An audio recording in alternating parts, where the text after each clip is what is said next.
importante, gente, que o poder público guarde documentos originais. Não é só importante, é absolutamente fundamental.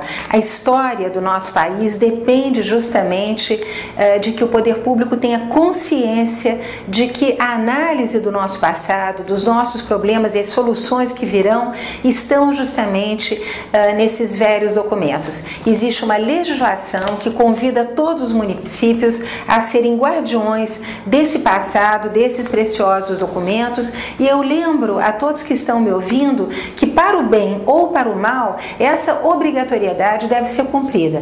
Nós sabemos, infelizmente, que no Brasil, vários municípios fazem questão de perder os seus documentos porque eles estão registrando o quê? Estão registrando malfeitos, estão registrando corrupção. Então, para nós termos transparência no nosso Estado, para termos transparência na atividade política, é preciso que esses documentos esposem, reflitam, né, que eles revelem a boa andadura, a boa trajetória do político que ocupou cargos municipais. É absolutamente obrigatório e relevante que assim seja feito.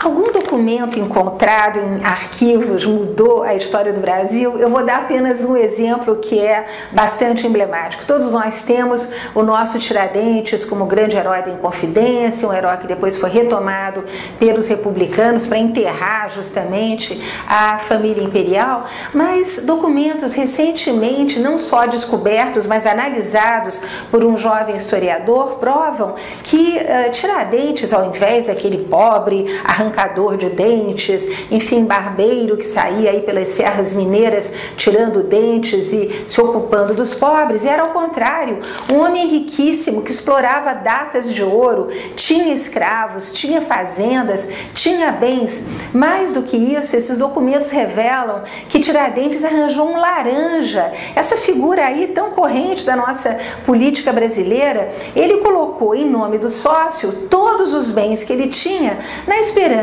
de ser libertado e de poder voltar a usufruir dos seus próprios bens. Na minha própria trajetória, eu tive a oportunidade de rever determinadas figuras da nossa história que são consagradas como mitos. Talvez o exemplo mais emblemático seja o da princesa Isabel como uma grande abolicionista. A princesa Isabel foi uma católica piedosa, uma mulher que fez muita caridade, mas que jamais se interessou pelo destino dos escravos brasileiros. Ela passou uma grande parte da vida dela nas cortes europeias, cuidando da saúde do filho mais velho, e é apenas em 1887, quando ela retorna de uma viagem à França para o Brasil, que ela começa a ouvir todo o rumor, todo o barulho que no Brasil se vinha fazendo em favor da abolição, inclusive muitas mulheres trabalhando pelo fim da escravidão.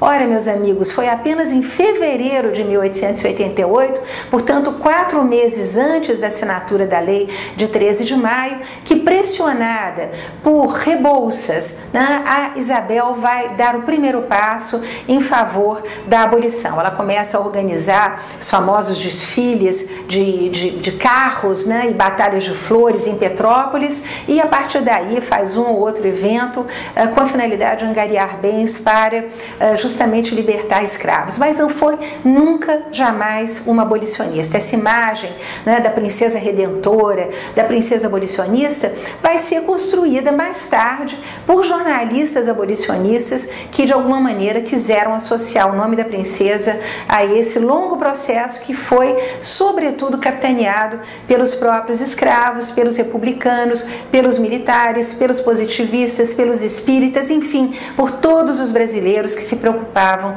com a questão da escravidão. Então, documentos podem sim mudar a história, e essa é uma razão absolutamente fundamental para respeitarmos os documentos, zelarmos pelos nossos documentos e, sobretudo, obrigarmos as autoridades a fazerem o mesmo. Sem documentos não há história, sem história não há presente nem futuro num país.